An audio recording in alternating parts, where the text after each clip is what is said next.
Hi, I'm Meredith Persky. I am a veterinarian and I'm at the Jacksonville Zoo and Gardens, and we are sitting in my office. Hello, I'm John Rossi. I'm a touring drummer with a passion for animal conservation. When I'm on the road, I spend as much time as possible visiting zoos, aquariums, and conservation organizations. Now, I want to share those places with you. I'll be talking to keepers, vets, conservationists, anyone who can help me in my mission of connecting my people to animals through their people. Join me on my Rossifari. Hello, and welcome back to the Rossifari podcast. Y'all, I absolutely adore the interviews that I get to do with zoo vets. I find vet med to be an absolutely incredible and inspiring field. And I think that we get to hear some really cool and really unique stories from the veterinarians that are doing the work. And in this case, you're actually going to be hearing something kind of cool and different. I love when timing things work out. It might be the whole, being a drummer thing. But I am speaking today to Dr. Meredith Persky of the Jacksonville Zoo.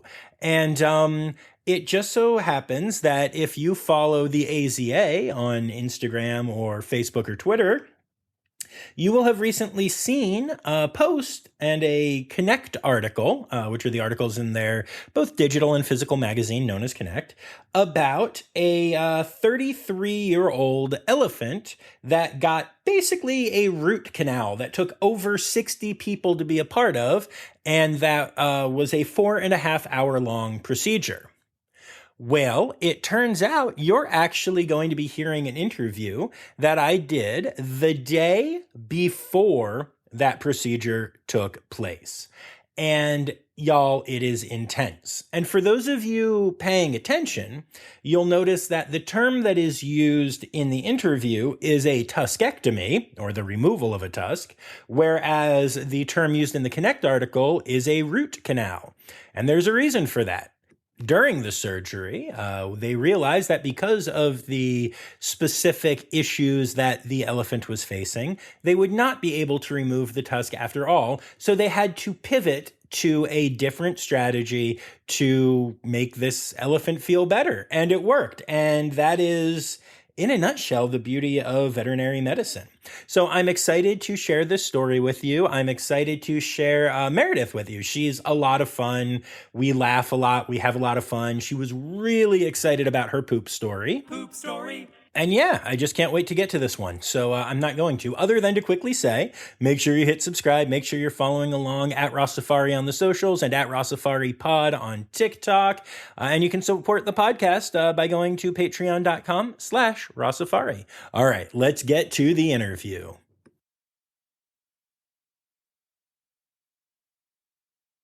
It's a warm office. It is very warm right now. Florida. Okay. That's okay. It's allowed. Yeah. I literally, half a week ago when I left Buffalo to start driving down, I was like, I'm so cold. And now I'm like, I'm so hot. I know. Well, this morning it was 40 something, and that's pretty much the Arctic for our Floridian. So yeah, that's fair. Yeah. That's fair. So, are you a true Floridian? Have you always been here? Where did you get started? So I grew up in the Northeast Ohio region. Okay. Yep. And I did my undergraduate at Texas A&M University. Nice. My mom was from Texas. I wanted to go somewhere where I didn't know a soul, studied biomedical science. And then I worked in research for a few years, immunology research at the University of Texas Southwestern Medical Center. Those people are very smart and have a very different passion than mine. So theirs are more on a cellular level. Mine's on a bigger level, holistic level. So I then applied to vet school and moved back to Ohio. And went to Ohio State University, or the Ohio State. The Ohio State. Obviously, have to throw in there a little nag to my husband that he's not an Ohio State fan. He's not Michigan, is he? No. Okay. No, I was going to say, because you couldn't marry him then. Right. So, no, he thinks that that's even worse than Ohio State. Okay, so. fair.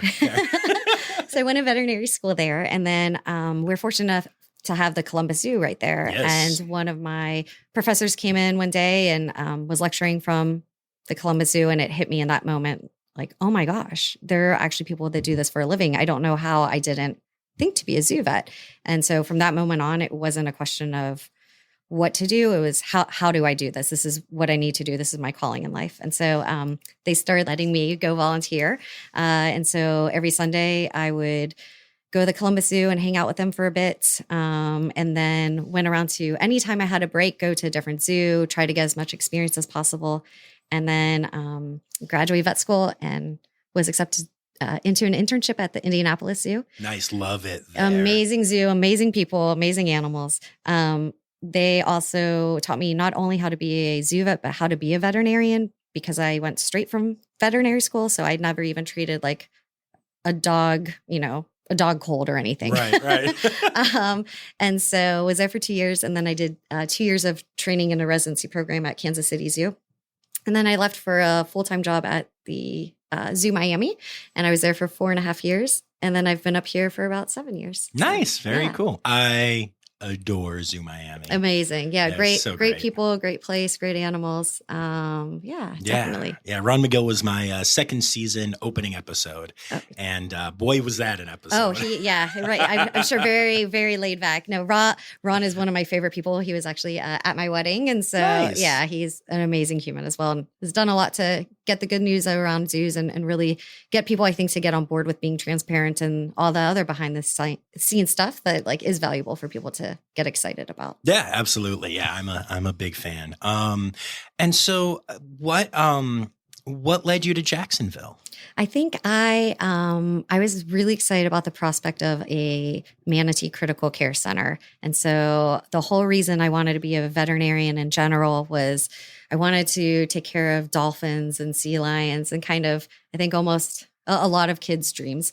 I will say after working with the dolphins and sea lions as a veterinarian, sometimes it's, a little more challenging than what they make it look like. The animals are amazing. But I thought just the Jacksonville is also another zoo, just like Zoo Miami and others, is really into conservation, and opening a critical care center that we could give something back to its native habitat and kind of have a bigger impact in addition to the animals I get to care for on a daily basis. So yeah, that kind of brought me up where I am today. That's awesome. I'm so mad at myself right now because I have this thing that I do on the podcast all the time. What is that? Where I fill in the answer when I think I know it, even if I'm wrong. Okay. And so what I almost said to you is, why did you choose the Jacksonville Zoo? And was it the manatees? Yeah. Or because directly above you is a manatee calendar and a certificate of appreciation from, I think, just a manatee. I'm not sure. No, from the U.S. Fish and Wildlife Service about manatee rescue. And I saw that and I thought to myself, no, don't be a jerk and say that because it's an awkward thing. I'm trying to stop that habit. But now I really wish that I had done that. Yeah. Because it was clearly manatees. You nailed it. Yeah, you nailed it. Yeah. And you also have a sign above you that says you miss 100% of the shots you don't take. And I feel like I should have taken the shot. I know. Actually, I have two of those signs. Oh, so yes, it's obviously a favorite saying of mine. But yeah, you nailed it. So I think getting to work with them, and they're such neat animals. And they really are. The zoo putting a lot of resources, and same with our local partners here in Florida and other areas to really do what we can for them. Mm-hmm. One of the craziest experiences that I have had with this podcast is I went to Moat and did some interviews there. And I got to meet Hugh and Buffett. Yeah. And it is one thing to see manatees. It is another thing to meet and hang out with manatees. They are ridiculously cool animals. They are. I have seen them come back from things that I've not witnessed in any other species. I either think that, I don't even know what it is. I joke around. I think that they have to be part alien because they come back from things that I don't even know that another animal would not. They're just incredible creatures. Their anatomy is really neat. Just docile animals, and they're big vegetarians, and I'm a vegetarian. Nice. So, that definitely another herbivore friend. Nice. Very cool. I love that. So, can you update me on what's been going on with manatees? Because I know there's been this mass, die off that's been happening the last couple of years. And we talked about it on the Moat episode, which was about a year and a half ago. And they thought that maybe scientists were just starting to figure out it had something to do with the seagrass situation and all of that, but they weren't really sure yet. It was still very up in the air. So what's the manatee status? Yeah. So my understanding is it's kind of still in that lingering and trying to figure out what exactly is going on, that I think is more of an ecosystem issue, my understanding as well. And so I think that not having enough of a food supply. And also some of these animals needing to know where to go for warm water sites, as we've shut down some nuclear water plants and stuff where the manatees like to congregate. That can be challenging in the winter months. Again, we get cold in Florida. It might be relative to you, relative to you up north, but for us, it's cold. And for our manatee friends, despite looking like they would have a lot of fatty tissue and stuff, they really don't. And so if they're in cooler water, and by cooler, it's 68 degrees or lower for more than 4 days, they can start having signs of cold stress. And so I think that the biologists in U.S. Fish and Wildlife and FWC are doing a great job trying to figure out what that is. And hopefully, it seems like it's slowed down this year compared to last year, and that they're also trying to do programs to prevent that from happening in the future. And what can we do better by these animals? Awesome. Okay. Very good. Yeah. So let's turn our attention to the zoo here a little bit, and to the vet hospital. Yeah. So we got to do a tour of the hospital, and right off the bat, I'm just wondering, so you showed me darting equipment. I did. And I know that darting is a thing. Mm-hmm. But I don't know how many of my listeners do. So can you explain why that is a thing? And can you actually explain how they work? Because I found that fascinating.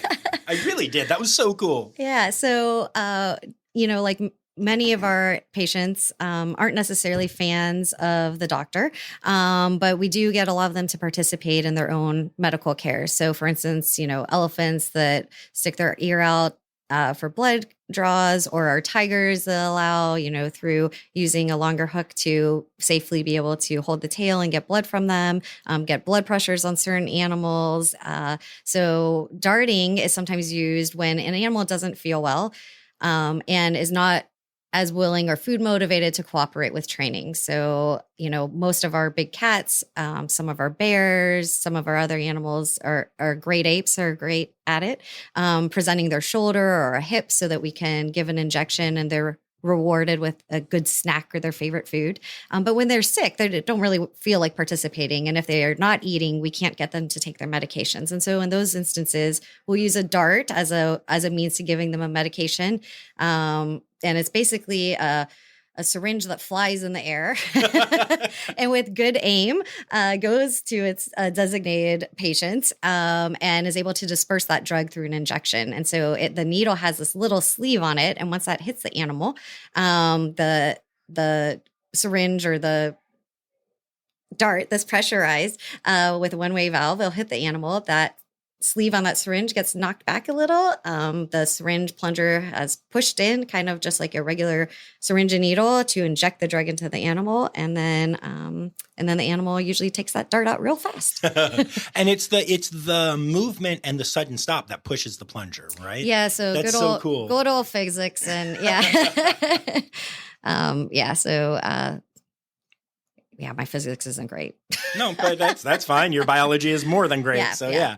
No, but that's just, I find that really cool. I mean, an object in motion will stay in motion. Yep. So the little plungery part stays in motion and the pressure plunges. Yeah, the pressure of it. Yes, exactly. So, I think that's so fascinating. Yeah, definitely. And I think that's something I talked to Dr. Rob about this with the AAZV last week, but I think that's so fascinating to me. How innovative vet med has to be.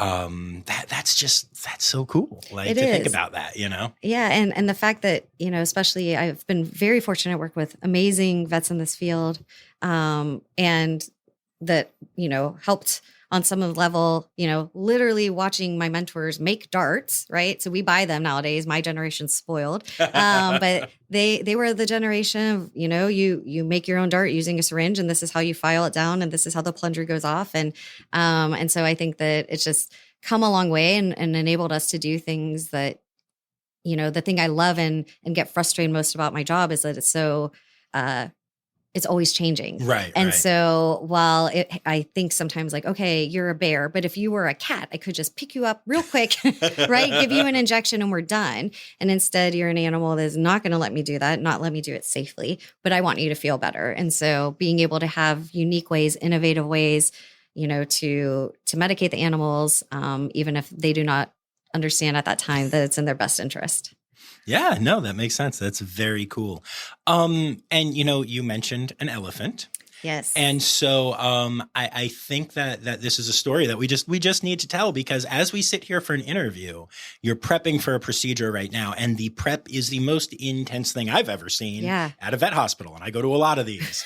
So tell me about that. Sure. So this is a big procedure. And I think, even for zoo veterinarians, really, it took me, I've been a zoo vet now for about 15 years, and I hadn't seen a full elephant immobilization for a procedure until we had to do our first one in 2019.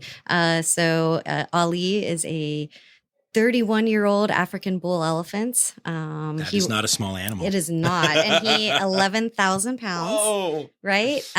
He hides it well. And he was actually formerly owned by Michael Jackson. So fun Nice. bit there. Okay. So Ali has a fractured tusk. And so we are calling in experts, within our own teams and throughout the U.S., and also flying some team members over from South Africa to come and help us fully immobilize him. So put him under anesthesia. And of course, positioning an 11,000 pound patient is very different than almost pretty much any other animal we work with. Yeah. Yeah. So we have a crane that we're going to be having on standby to help in case we need help getting him back up to his feet. We have as you saw, our treatment room is full of ready to go grips. Everything has a label on it. We're bringing in 13 other veterinarians. We're bringing in, I think, 6 other veterinary technicians and a whole lot of other team members and just people nearby that we'd like to share that experience. And megavertebrate anesthesia is one of those things that's amazing. We've had some great pioneers in this field that help us where we are today and provide the best care we can for him. So hopefully, by the time this airs, I will be well relaxed. And So what is the goal of the procedure? Yeah, so we're trying to take out his infected tusk. So you're actually going to remove the Correct. tusk. So think of a tuskectomy? Right. Yes. Yeah, pretty much. So remove the entire tusk. Wow. And as you can imagine, they don't really make elephant tusk, instruments. And so the people and the teams that go around and do the stuff are really innovative and have come up with their own techniques and instruments to be able to successfully take out that tusk. An important part of it, and of course, that's the end goal, but just the anesthesia and what's involved with that as well. So we did a procedure with him previously, and he received, I believe, 51 liters of IV fluids, right? Throughout the procedure. I think he had 7 catheters. Whoa. So we will honestly have an anesthesia team of about 20 people, making sure that he will have an arterial line and a bunch of catheters and intubating him. So using a huge tube, the width of my arm pretty much. Right, yeah. To safely keep him breathing through the procedure and try to help him out physiologically where we can. How do you actually anesthetize an elephant? Yeah, so we're going to... World's biggest mask? I know. Yes, exactly. Unfortunately, that trunk would get in the way. They would just remove that sucker. Exactly. So we are going to use injectables. So he is trained and he is a great animal. We just need him to get... to lay down on the correct side, we need him because we need his bad tusk up so the dental team can work on him. But we are going to use an ultra potent opioid. So it's about 10,000 times more potent than morphine with another drug in there. Exactly. So a drop on mucous membranes, can stop humans from breathing, stop any animal from breathing if you're not properly prepared. And unfortunately, with the opioid crisis, people are more familiar with this stuff nowadays. But we do have human narcotic kits, reversal kits on standby. And, our security team is aware when we use these really potent opioids. And basically, we're going to have him help him lie down. And so we will dart him, as we described, and then get him to lie down and position him the way we need to do it and keep him breathing and monitor him closely and do the best we can to help him have a great recovery and hopefully a bad tusk gone. That's crazy. The entire thing that you just, I'm like, tomorrow I go and start playing the drums again. So yeah, I'm slightly more impressed with your job, but that is such a crazy thing. That's Yeah. amazing. And that's like one day, but like yesterday there was a penguin emergency. I did. Right? We had a penguin emergency. We have some turf wars over some new nest boxes. Uh-oh. So, right. So we had one that had some wounds on it. And so he came over. His name is Friend. He's doing great today. So we just had to make sure he was okay and he looked good. And I took a look at him. So never a dull moment. I can truly say that. Yeah, sounds like it. I have a really weird question that just occurred to me. Go for it. Elephant tusks are ivory. Correct. And ivory is this huge, very regulated thing. Mm-hmm. So along with removing this tusk, how much like thought do you need to put into that? And how much legality stuff is there to like what you do with the tusk afterwards? And how does all that work? Yeah, that really good thought. And there are different places that we can send the tusk, and then they can use that information, since we have an estimated, age or a known age of Ali, and they can use that with poachers in the wild so that you can figure out, okay, aging the amount of growth in an animal, et cetera. But we will definitely have to figure out where to, send that and make sure, of course, that anytime we have ivory, it is either in a safe or in a locked facility, because we definitely don't want to contribute to that. So. Well, yeah, I mean, obviously, but that's just, what the amount of thought that's going into this one thing to take care of one animal, and y'all have more than one animal at this zoo. Just one or two. Just one or two more, I think. But yeah, that's astonishing to me. You guys must have a huge team here. We have a decent sized team. We can always use more. But our animal health team is there are two of us. That's not a huge team. No, right. Just for the record. Just for the record. My other the other vet and myself, Dr. Yusuf Joffrey, amazing human and veterinarian, one of my closest friends, and then our intern, Dr. Amanda Wan. She's fantastic. So she's already a veterinarian that has a lot of experience and is gaining more experience in zoo animals. So said she gets a pretty good experience here next week, given that it took me 13 years before I saw my first full elephant immobilization, and she's been here 8 months, and we'll get to see hers. That's amazing. And then we have 3 veterinary technicians that they keep me on point and make sure that I know where I'm going and what I'm supposed to be doing, and a hospital supervisor, Nicole, manager, who's amazing, and 2 hospital keepers and an admin assistant, and then we're a nutrition team as well. And then nice. Yeah. So it's a good crew. Really, that's a good team, but that's still not huge for them. I mean, Jacksonville is huge. Correct. This is a huge zoo. It is. And having a Manatee Critical Care Center, just the amount of time for those animals, because it's not, a Manatee OK Center. It's like we're holy crap. I almost did a spit take. I was taking a drink when you said that. That's not even fair. Right? So they're sick. So they are pretty critical, which take a lot of time. And so proportionally, those animals can require a lot more. Sorry, John. That was hilarious. So on top of everything else going on, we have a lot of great apes. We have a large bonobo collection, a large gorilla collection. We have, your tigers and cats and bears and all that other stuff. So lots of fun things. Yeah. The last time that I was here, I did an interview about the Apex system that is being used with some of the great apes. How much is the vet team involved in any of the research stuff that's done here? So we haven't done... Excuse me for 1 second. You made me laugh into a cough. Aspirate you. I'm sorry. I did just take first aid training again. Oh, good. So, good. Don't worry. Okay, good. No, I'm good now. Yeah. So on the veterinary side, on that, if it's more of the cognitive stuff and et cetera, then they kind of run with it. That research team is amazing. We've done more things, and we're working on things more on the, not necessarily, I would love to do more of the behavioral stuff, but using some of the samples and data that we already have and doing more retrospective studies. So that's kind of where we've been focusing on the vet team right now. But our behavior team, I feel like I can't speak highly enough about our wellness team here. I think that they're making such huge strides in terms of like, how do we monitor wellness in these animals? How do we continue to enrich their lives, and kind of taking a look as we're all getting older and in an aging population, how do you determine if a gorilla is having a good day or a bad day as we get into those senior years? We get better at providing for the daily care of these animals, the medicine, the health, the dietary needs, the training, that we get them to live longer. So then sometimes it can be hard to make those big decisions. And I think by contributing a lot of this data and research and observations that we can make, scientifically based, in addition to, of course, our emotional, subjective and human bias to it,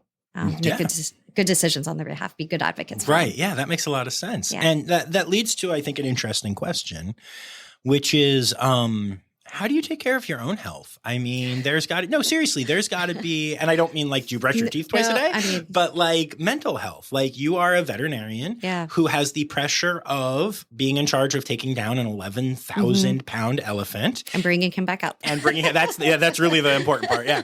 And taking care of, like I said, a penguin who got in a fight and so much other stuff. How do you take care of yourself, especially when, every animal eventually dies? Yeah. That's what they do. That's what we do. I mean, we're animals, but yeah. No, I think that's a great question, John, and something that I know the veterinary profession as a whole struggles with. I think that, for instance, we gave our poor vet tech, who's been doing such an amazing job with this, literally has stress-induced shingles. Oh, no. I'm not going to say it's all because of a procedure, but, I think that a lot of us, it is hard because, and I've been here long enough, about 7 years, that you get to the lifespan of some of these animals. And so I think it is hard to understand sometimes that I'm making a decision for this animal. It might, and kind of be able to compartmentalize it for a while. But it's definitely something, trying to exercise. I would love to say, oh, I work out and exercise and meditate every day. And, once in a while have a glass of wine. The latter part is definitely true. And once in a while I do work out. But I think also having supportive, my husband's fantastic, my family fantastic, and my team here. And I think just being there and realizing that you're not always going to be on, you're not always going to be okay. And knowing and recognizing like, hey, I'm not in a good headspace right now. I kind of need to take a step back. I think and our team is really an amazing family, as cheesy as that sounds. And I think that we do have people step in when they know. I had, someone for the first time the other day say to me like, wow, let's just take a minute and let's go grab lunch, Right. I think we all need kind of a breath of fresh air. Also taking those fun side field trips that once in a while, thought, oh my gosh, you know what? I need to go see that little gorilla on exhibit. That He's makes healthy. sense. He's healthy. And you go over there and think, oh, I don't know if I can do this one day longer. And he's up there and he's, beating his chest and he's jumping up and down. And that 1 minute, it kind of refuels me. So I think going back and taking a step back, or seeing the one animal at the zoo that likes me, and getting that smile, tug out the heartstrings for sure. No, that makes a lot of sense, because I know that when I'm on the road, when the people I'm dealing with are the problem people. Yeah. That's why I started going to so many zoos. Like I liked them to begin with, and I knew they were like my happy place. But some tour mates that I would prefer to have not been working with at the time were making life very hard. And I was like, wait, there's a zoo here. Oh, and there's a zoo in the next stop. Oh, there's a zoo in the next stop. Oh my God. And that was what led to now all of this. I already liked it, but it was the realization that I could go and spend time with the animals. So yeah, I would think having a zoo at your workplace would help.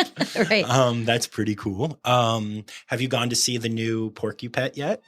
I had, Nice. super cute. They are adorable. That was one where, I think you spoke with some of the keepers. Yeah, I was shown photos. Oh my gosh. That was one that I thought, oh, sure, the photos look cute. Let me tell you, that thing in person was I can't even describe it, Not that there are any real non-cute baby animals, but that one's a cutie pie for sure. I mean, Asian elephants, let's be honest. Yeah. They look like they're drunk. But other than that.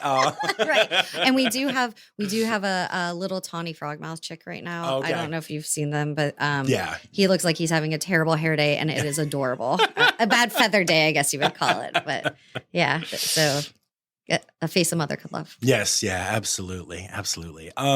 So there's another aspect to what y'all do. So we talked about the manatees, and we talked about the collection here and taking care of those animals. But we just went and looked at some animals that aren't part of the collection at all. So can you talk about that a little bit? So we had government organization that contacted us and said that there was a confiscation of animals that were being illegally housed or acquired. And so they will reach out to people that have the permits to take care of these animals, that have the means to take care of them, and see if we can help those animals, if they're in poor health, kind of get them back to where they were, and then either help find them a home or allow them to live out their lives here. And so, yeah, we did. Sorry, I had to think we have so many animals where No, all good, all good. I just found that amazing. But yeah, so in this case, we're talking about some snakes. Right, venomous snakes. And they're venomous, not poisonous.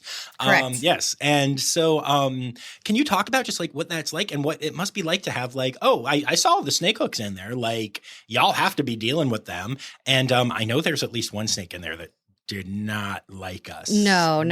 But let that, very apparent with its feelings. Yeah. So our herpetology team are the ones that do the handling of the venomous animals. We do treat them, on the veterinary side, but they are the ones that have, and we have practice drills and protocols in place on, when the snake has to be fed and or, has a mess in its enclosure, to be able to safely handle that animal in its own interest and in the human interest, and then make sure that they put them in, they can use the hooks to encourage them to go into a long tube. And then they have to have this moment of bravery, I think, where they just go for it and are able to secure that animal where its head is further down, where it's not going to back up onto the keeper. Right. And then also having someone on standby, and then having a venomous team and an emergency team on standby in case something gets loose or someone gets bit or, something terrible along those lines. We plan for every emergency possible. And so, handling them and watching them in hand, they're also incredible animals. That's amazing. And you said that they're going to become collection animals? Yes. That's so cool. Yeah. So I think, we try whenever we're asked to help out in a situation, we definitely do what we can, and as do, a lot of great zoos and sanctuaries to help place homes for the animals and see what we can do. So they're at least in places that follow the proper protocols and safety and requirements to have such amazing animals. Right. And it's crazy because I know that like to a point, snake med is going to be snake med, and like especially venomous snake med is going to be venomous snake med, whatever.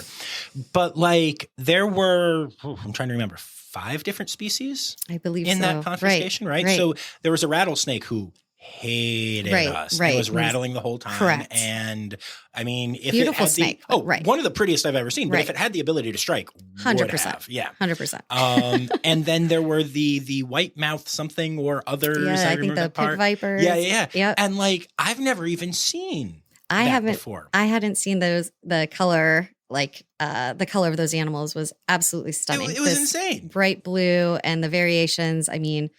Among Mother Nature's finest work. Oh, yeah. And so I guess my question is, like, how often are you going to see something that even with all of your experience, you're just like, oh, it blew my mind that I was like, I've never seen this before. And you were like, I've never seen this before. And I was like, ma'am, you are their doctor. So like, how often does that happen? Because I know there are like a ton of species out there, and especially if you're dealing with confiscations and all that kind of stuff. Well, I think, each time that I've been at a different either working at a zoo or at an aquarium or a different facility, you kind of inherit a new collection. You work with species. Every place I've been, I've worked with animals that I've never worked with before. So here as a veterinarian, I'd never worked with manatees as a veterinarian. Whereas at one of my first zoos, I'd never worked with walruses or dolphins or, You're talking indie. I know, of course. I know. They're also a true love, great people there as well. And so, but yeah, it definitely the variations and just, wow, you're a species I had no idea existed. I'm still thinking of those colors back there that, I know, I didn't want to leave. Yeah, we had just acquired those animals not that long ago. And to be able to look at some of those species and just say, oh my gosh, you are incredible. So when you get one that's a patient, and I know they're in here for quarantine. Correct. You're not needing to doctor them, but let's say that one of them, has something happen and you check and their insurance is good and everything. Right. And so, so what would you do if and I'm not good enough to make up a thing, but if something happened now, for sure. And you don't know about pit vipers, or you've never dealt with, I'm sure you've dealt with rattlesnakes before, but you've never dealt with whatever the species is. How do you go about doing that and fixing that and having the confidence to say I should do this? Yeah, well, I think some of it is a lot of it is relying on your resources, and also that the herpetology team, for instance, in this case, they know the natural behavior of those animals, and can kind of share with me. I mean, I've definitely looked at keepers before on, hey, is this coloration normal in this reptile? Like do you have another one I can look at and make sure, right? Does it look like that on the other side of its mouth? So I think that's step one, is that the keepers are kind of, I mean, they are just amazing at knowing this animal missed a feed, this animal shed is not right, this animal regurgitated food, right? So you start there. And then I think I just kind of compartmentalize things. And then, so you start, common things happen commonly, learning what happens commonly in those species, also relying on your keeper friends, relying on your other veterinary friends and colleagues, and doing a lot of literature and saying, wow, this snake is really prone to, getting inclusion body disease. So let's test for that. And while they're in quarantine, we do a bunch of these tests to make sure that if they go into our collection or when they're in there, that, the people that care for them, to make sure that we can't give anything to these animals that we don't know their history, because we know the history of our animals, and we want to keep them as healthy as possible. So I think just kind of getting clues from the keepers, whether it's a gorilla little one or a rhino or the snake or a flamingo, that all those animals can be my favorite / least favorite phrase I hear in a history is, I don't know, something's quote unquote off. Right. So I say that's like 85% of the history we get. But, and then figuring out from there, okay, how is it off? And then learning how to do the same. Snakes have blood, believe it or not. I didn't, when I was in this field and tried to get blood for like 6 weeks in my internship, I thought for sure they had no blood. But you can get blood from snakes. So, definitely learned that over the years. But then it's also, do you have normals for that specific species? And if you do or not, and how do you kind of apply different aspects of medicine or extrapolate from different species to what you haven't worked with before? So it's always learning. It's a very humbling field, extremely humbling field. And I think it's important to stay humble and to say, well, this job will make you humble. I believe that. Yeah. And to say, I don't know. And I need help. I need a friend who can help me, because they're way smarter people than me out there. And that's why you contact them, right? Right. And that's why, I mean, we had AAZV on last week with Dr. Rupp, and like, that's where you get a lot of that, right? Like you might not have normal values for a pit viper because they're new here now, but Bob's Snake Emporium might have, their vet might have 80 of them and have normal values and all that kind of stuff. Absolutely. Right? And we use the listserv from AAZV and also the medical record system. The internet has done such good in terms of being able to collect a bunch of data that different facilities can share and use, and then say, wow, now we can establish a normal. And when they're in quarantine, and we hope that they're, healthy, but, get that baseline blood work, right? So we can at least contribute to that literature. So gosh forbid, and a year from now, one of those animals is off, hypothetically, can take that blood and then say, wow, this is different from what it was. So I do think that there's a change. So yeah, I think just using all of your tools and just recognizing that, also trying to add to it and make it easier for the next generation. Right. And I guess, you must constantly be doing research and like trying to learn new stuff and all that stuff all the time. All the time. I mean, I think, nerd. 100%, a total nerd. I think we all are. That's the fun of it, right? You get to be surrounded by animal nerds all day. I love it. Absolutely. So tell me about a case. Just pick one. I know you've had some that define you. I know. Let's see. Oh my God, that's a hard one. I have to think about that. Take your time. Yeah, I'm sorry. No.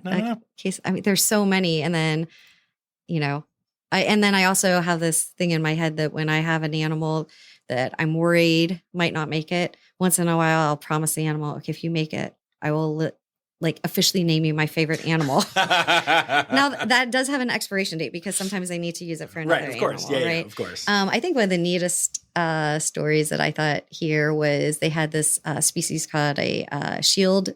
I think it's a Taylor shield. Oh my gosh, I don't remember.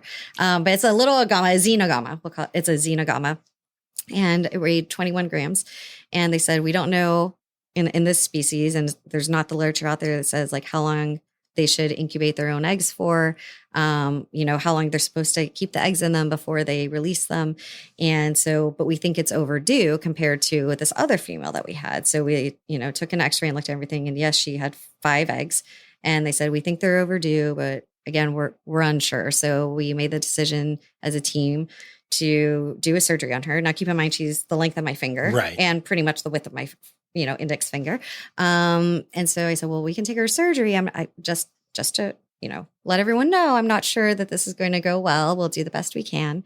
And so we did the surgery. We removed 5 eggs. We woke her back up. She was 13 grams after her surgery. So, holy cow. And they incubated all 5 of those eggs and just to see, and all 5 hatched. And so, she lived, and then those eggs that they took out and figured out how long to incubate and what to do. And so that was definitely an incredible story. And one other came to me, I can't believe they forgot we had a manatee that was actually released back to nature a few weeks ago. Nice. Her name was Asha, and she came to us. She was less than 200 pounds. And the biologist and veterinarian from FWC said, hey, we're sending you a manatee, kind of looks like a zombie because its skin is falling off. We're not sure what's wrong with it. I don't think she's going to make it. I wanted to give you a little heads up on what you're receiving. So that's always encouraging. And so this little manatee came in, of course, 5:00 on a Friday night, less than 200 pounds, and was really, really sick. And her skin started sloughing. I mean, just awful, awful, awful things to watch an animal go through. She was still trying to eat. She was still had spunk for sure. And so we worked on her, and we had to give her tube feedings 3 times a day.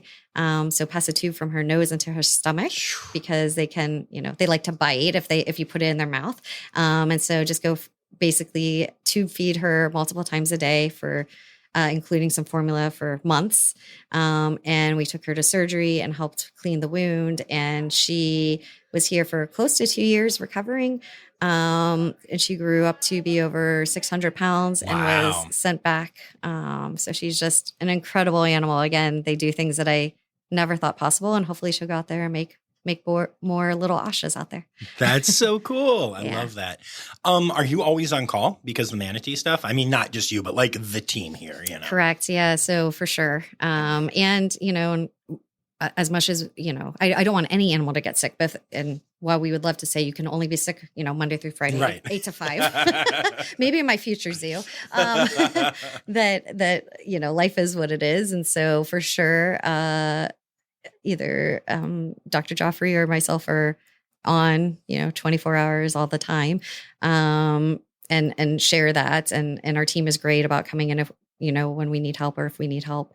And then also, but yeah, it's like a human hospital, but you have just not as many people to be able to help to attend to the needs. So for sure we'd make whatever happens, but yeah, the critical care adds a different component to staffing for sure. If you're here all night with a manatee and then, you want you never want your doctor beyond the 12th hour, right? Right. That's actually, that was going to be my next question is, so what happens if you have to come in overnight, there's an emergency and you're scheduled to be on tomorrow? Are you guys able to tweak schedules a little bit? Yes. Or, okay, yeah. You don't just become a zombie. No, I mean, I do become a zombie, but I get to do it mostly at home. Okay, fair. So yeah. And again, having a great team that we will definitely say, hey, you were here last night, or why don't you take the next few days and a weekend, and the zoo is great about that. And hopefully, as we expand and get more into critical care and conservation, that we'll have more vets to help spread the love a little.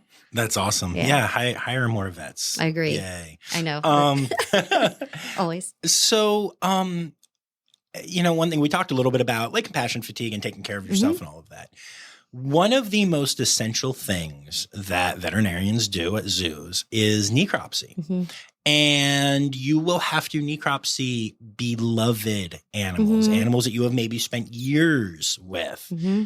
What's that like? And how do you wrap your head around that idea? I mean, obviously it's not great, but how do you wrap your head around that? And how do you do that? And are there tears falling while you're doing the necropsy? Like, how does all that happen? Yeah, no, I think it's a topic people kind of shy away from, or, when I hear from people that say, oh, I always wanted to be a vet, but I don't want to euthanize. Well, I don't know any vet that says I wanted to euthanize, so I became a veterinarian, right? But I think that something I feel fortunate about in my view on life is that I've been able to see that when used appropriately, that it really is a gift to be able to help something along. And so I think that, we had a really hard one a few weeks ago, a really tough one. And so I think in those moments, you kind of put your brain into, this is what I have to do because this is in the animal's best interest. And so, and also, it's an emotional thing. So it's hard enough to euthanize your own dog or your own cat, but you try to get a team member, 20 people on board to feel good about, this is the time, this is the decision. And so I think, during the procedures and stuff, I do what I have to do. I think I know I hit my release after I leave work. I think, as you go through the motions, I know this is what I have to do. And also it's kind of like closing the loop, right? So I say this animal, I think it has this type of, lymphoma, and it has this amount of fluid in its abdomen and whatever it is. And then for me, being able to, the scientific side of me, not the emotional side, not the human side, but the nerd side, be able to say, well, I understand. And this makes sense to me. And it confirms that this was the right answer. Because I will say that as a veterinarian, as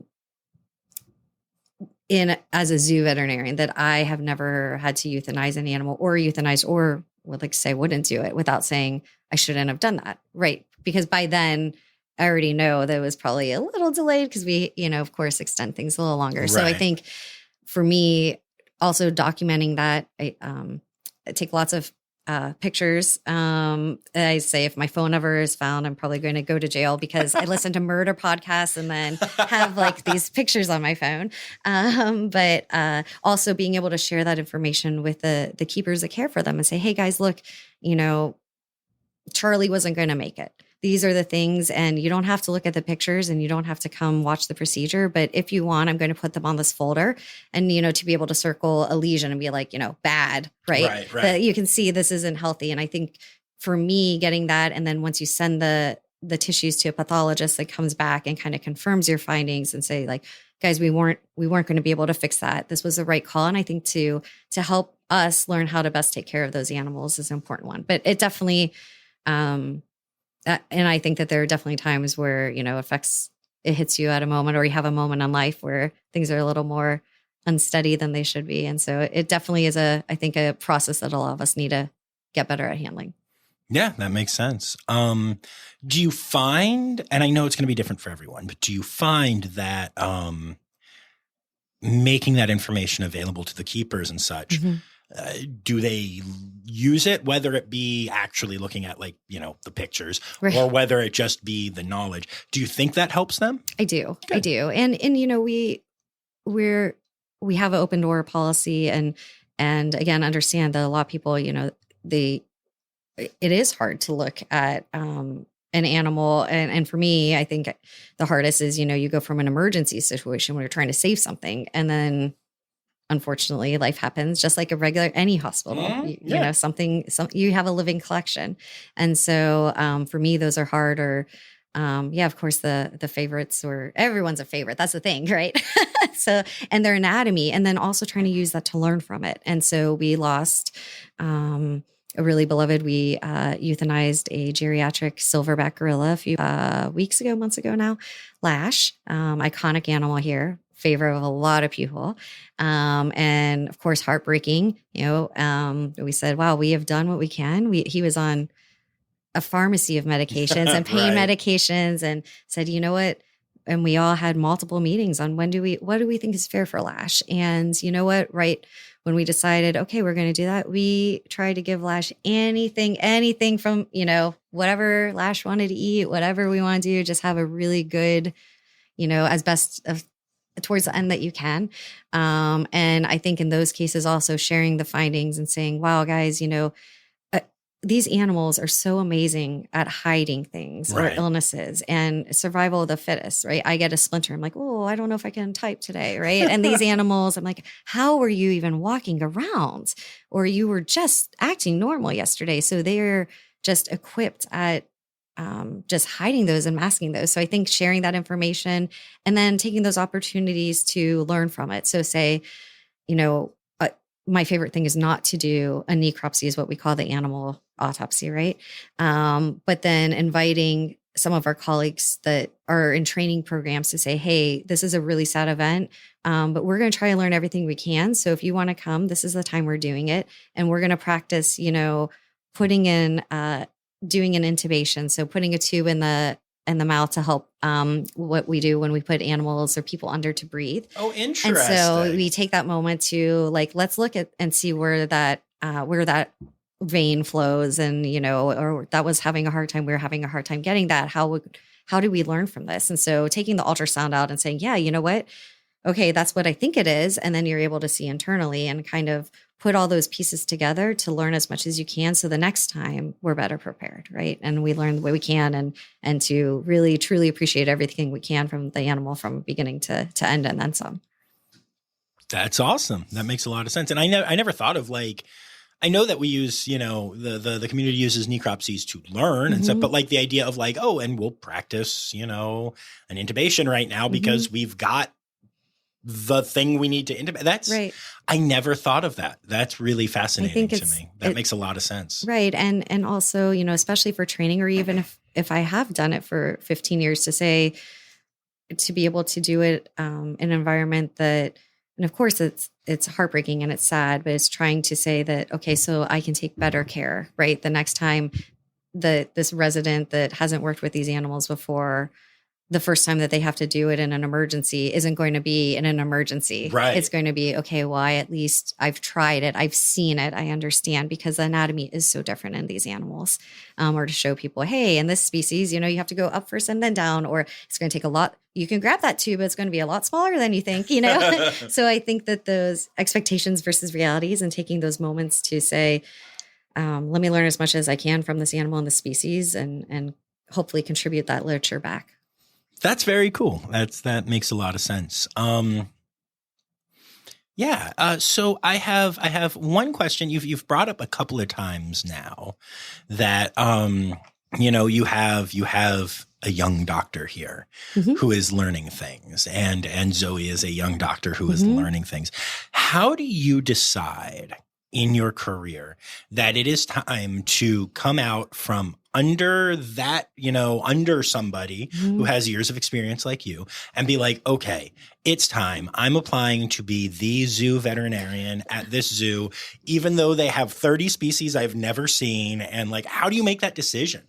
I think a lot of it is being able to know what you don't know, and being able to say that, and getting as much training, making as many connections as possible, learning that I can't know everything. I don't know everything, but I know a lot of people that know a lot. And, and then personally for me, especially or even now, I wouldn't, I really have a lot of respect for people that are the sole clinician at a zoo, because I tell you right now, when Dr. Yusuf goes out of town and, things are hitting the fan, and that month or whatever it is, those few weeks, that I'm like, okay, I'm ready for someone to be back and help, help shoulder some of that stress. Right. And also to run those ideas off of each other, and whether or not it's at your facility or a nearby one, or phoning friends. And we do that a lot. We'll say, hey, we have this elephant procedure coming up. We just invited colleagues from at least 4 or 5 different facilities to come out and learn. And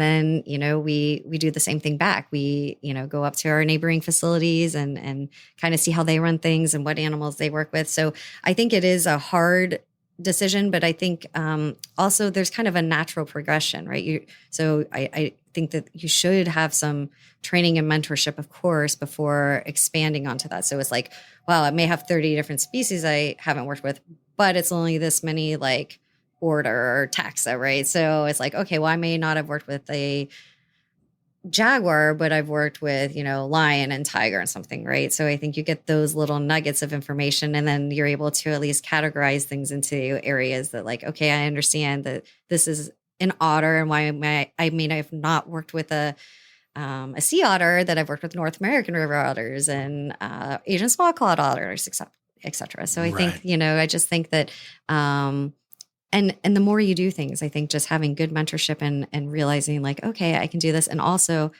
I keep saying it, but it's so important, I think, to know what you don't know. Right. Because it's really humbling, and any animal or person is, it's an honor to work with these animals. And so I want to do right by them. And so I think just making sure that I have lots of friends on speed dial and standby, and thank goodness for pictures and ultrasound images and x-ray images. And, there are a whole bunch of really smart people out there, and local specialists that you work with, and realize that you can't be the only one taking care of that animal. It is a team. So I think that kind of helps. Yeah, makes sense.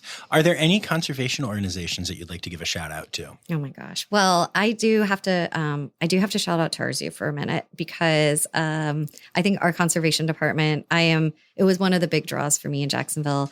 Dr. John Lucas and his team are absolutely incredible on knowing which organizations that they support, tracking the funding, making sure that, I think it's so neat that our zoo has people that wear the Jacksonville Zoo logo in other parts of the world that protect rhinos from being poached, that employ women at a bonobo sanctuary to care for those, animals that have been taken from their moms at a young age, that pay the salary of women to take care of that. So paying people and providing them the resources and needs to take care of the animals that are in their own area. So I think that's incredible.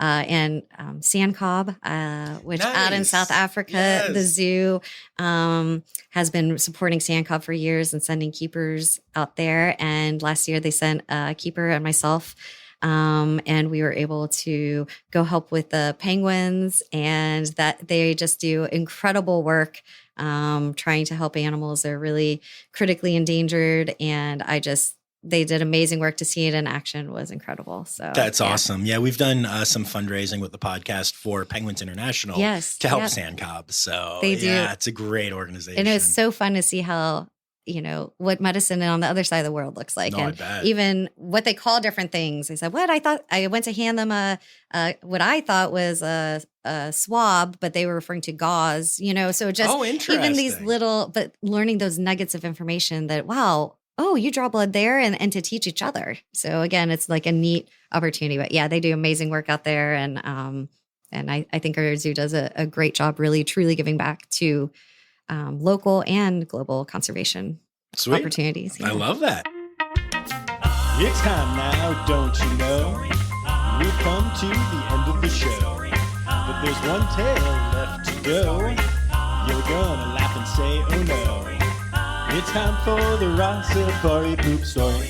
Yes. Okay. So any animal, any gross thing? Hit me.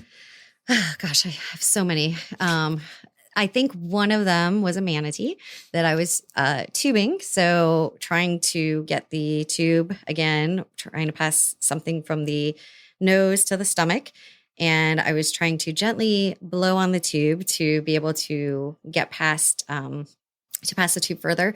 And it had some parasites, and it started trying to give me those parasites through the tube into my mouth. So that was probably a disgusting moment. Oh. Yeah. Oh. Yeah. No. That was that's up there. That's rough. Yeah. It was right. Yeah. Had a lot,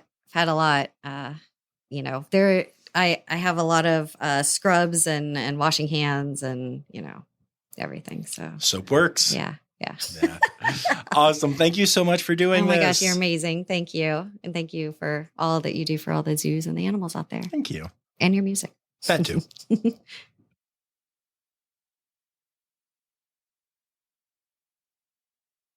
Oh, we had so much fun, y'all. As a matter of fact, when I go through and edit things from the episode, the only things I really had to edit from this episode was us going off the rails and joking around a little bit too much in ways that that would not necessarily be right for the podcast. I apologize, but I do love when you meet brilliant people that do amazing, incredible things and are also just like, I don't know, humble, normal human beings. And Dr. Persky is definitely that.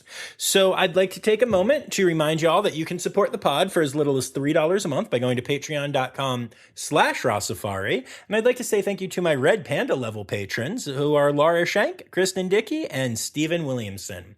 And remember, y'all, the word credits backwards is Steiderk. The Rossifari podcast is produced, hosted, and engineered by John Rossi.